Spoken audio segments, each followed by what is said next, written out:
What if a single shift in your perspective could transform everything? Welcome to Perspective Flux, a podcast dedicated to evolving viewpoints, lifelong learning, and personal greatness. My name is Jemmie, and I'm here to guide you through the beautiful chaos of growth. Welcome to Perspective Flux, my journey, your invitation. Hello everyone, this is Jemmie Gode. Thank you for joining our channel, Acing Life with Jemmie. So today we are at Novotel. It's a very great restaurant located in Westlands, Lower Kabete Road, and it has great services, great rooms. The employees are having great attitude, and I want to encourage all of you, if you are in Westlands, Lower Kabete Road, you can just come and check in, even with family and couples. It's a nice place for you to come and just have a weekend away. And today I am having my dessert. When last did you have calamari? So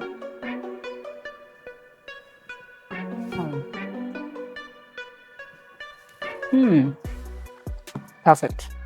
So today I'd like to talk about moral authority in the workplace.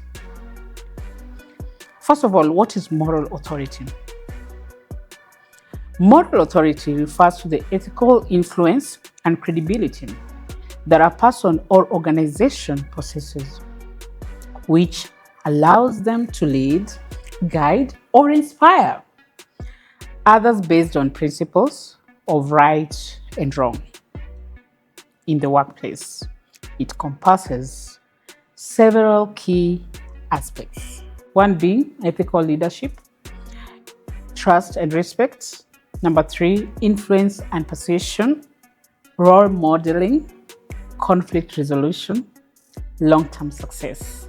Let's dive into ethical leadership. Leaders with moral authority demonstrate integrity, fairness, and transparency. They make decisions based on ethical considerations rather than solely on profit or personal gain. And that I would call it doing the right thing, not because it's profit making or maybe it's on the losing side, so you have to make a different decision, staying on the right side all the time. And that was the definition.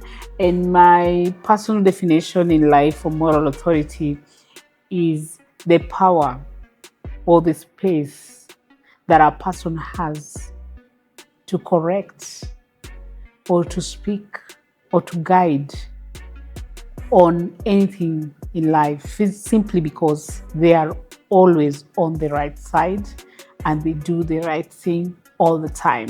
Why do I say that? At workplace, for me, I arrive to work at 6:30 a.m. and I leave by 3 p.m.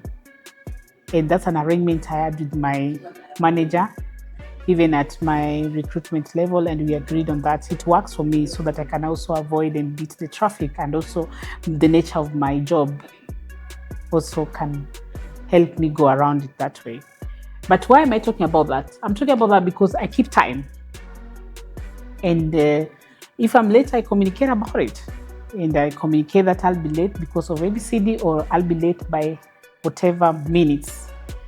And that already empowers me to still talk about lateness at workplace. As a manager, you have to do the right thing at the same time as you communicate to your team so that they can follow what is the right thing. You can't be a manager or a leader who is always on the opposite side, but you want to lead people on the other direction. You have to always follow it. Follow the rules, ensure the guidelines, you are there to them. That will enable you to correct people. It will enable you to correct your employees. It will enable you to advise. Because that's where we lose it as leaders. You find that a leader does not respect the team members. yet they expect others to respect them, which is really not the right thing to do.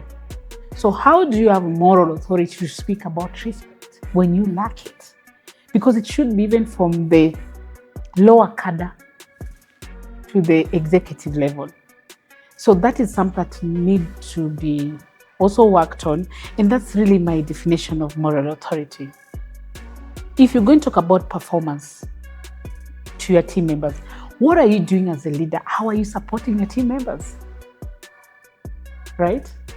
Before you put a team member on PIP, you have to put yourself on a performance improvement plan first.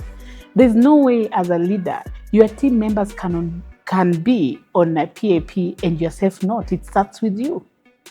And that's why I normally say, before you start dragging them to that process, what are you doing as a leader? Have you helped them? Have you provided all the service that is needed? Do you have the knowledge? Have you showed them how to thrive in?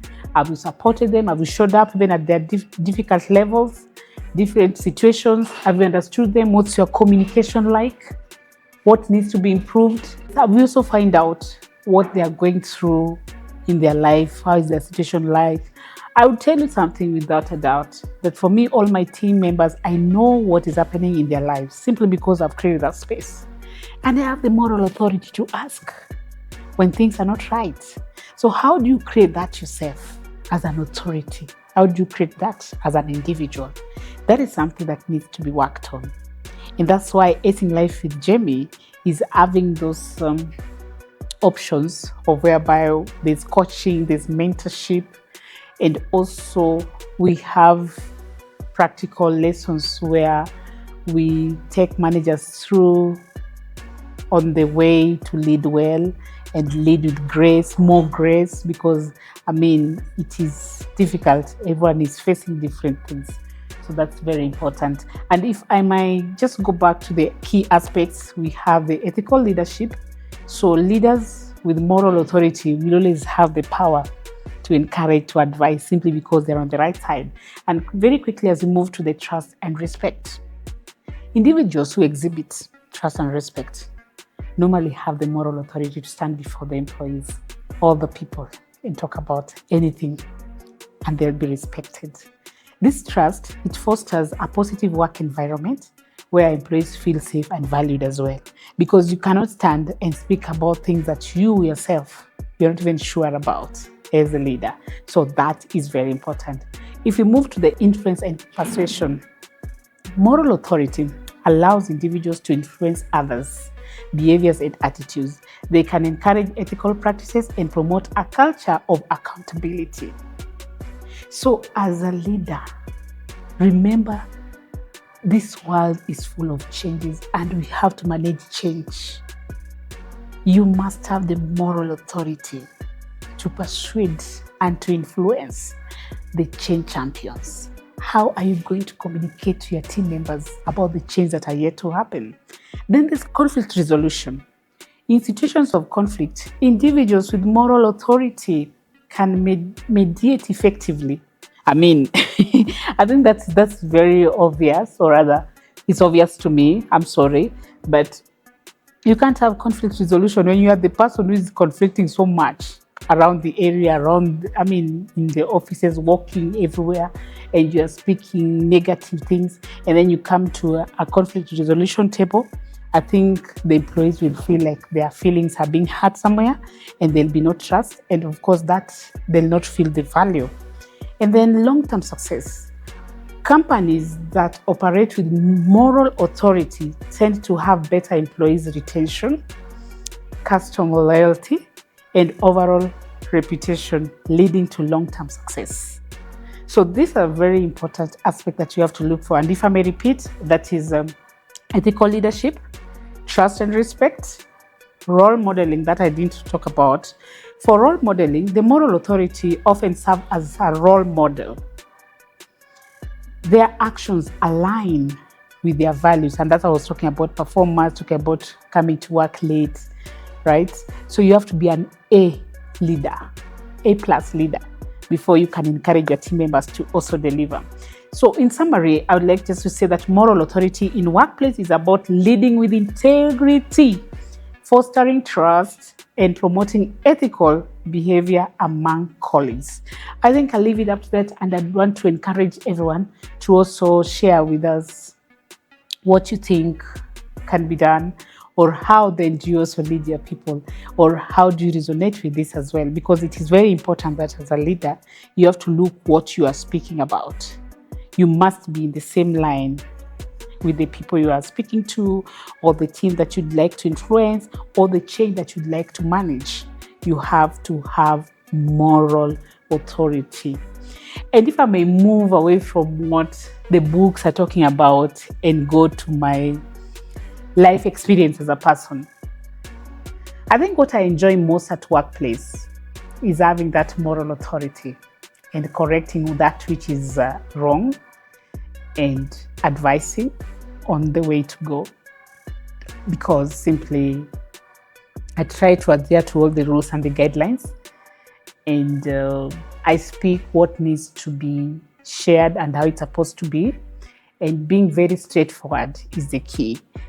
I remember as an HR practitioner, even maybe this is funny, but you know, with HR and of course with the economy right now, there are a lot of challenges with the companies.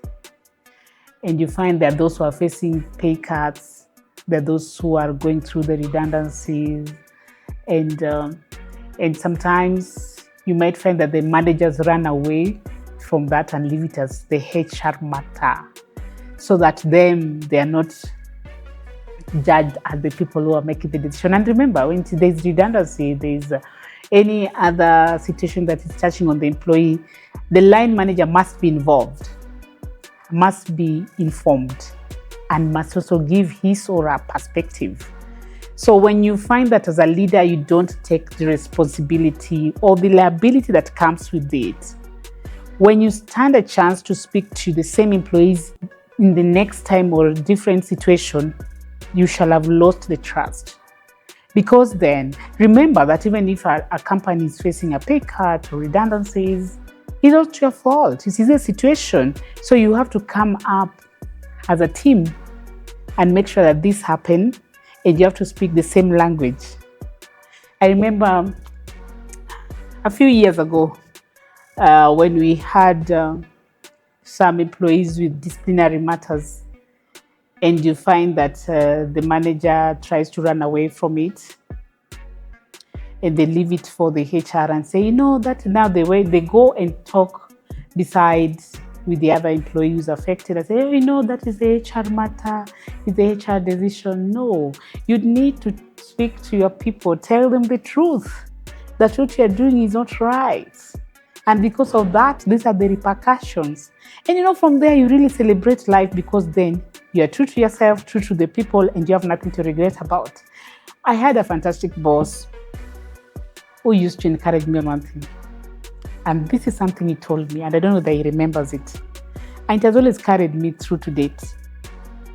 When you arrive in the office every day, make sure that by the time you are leaving the office, you are able to get to your bedroom and sleep and snore, simply because you did the right thing from A to Z, as opposed to not doing the right thing, and by the time it's bedtime, it's the regret moment for you.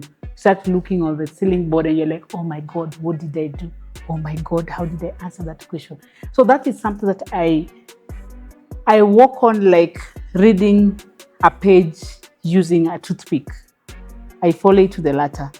I'm very intentional of what I do, and I'm very intentional the words I speak and the actions I take.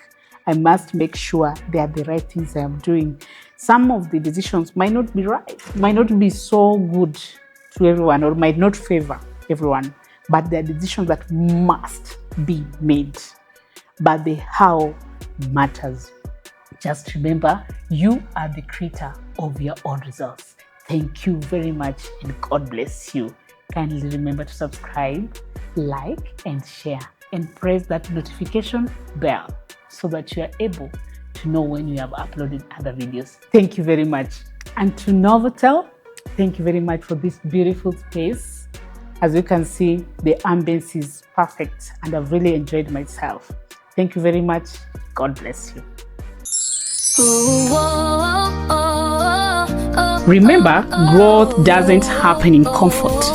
It happens in the flux. Welcome to Perspective Flux. Let's grow together.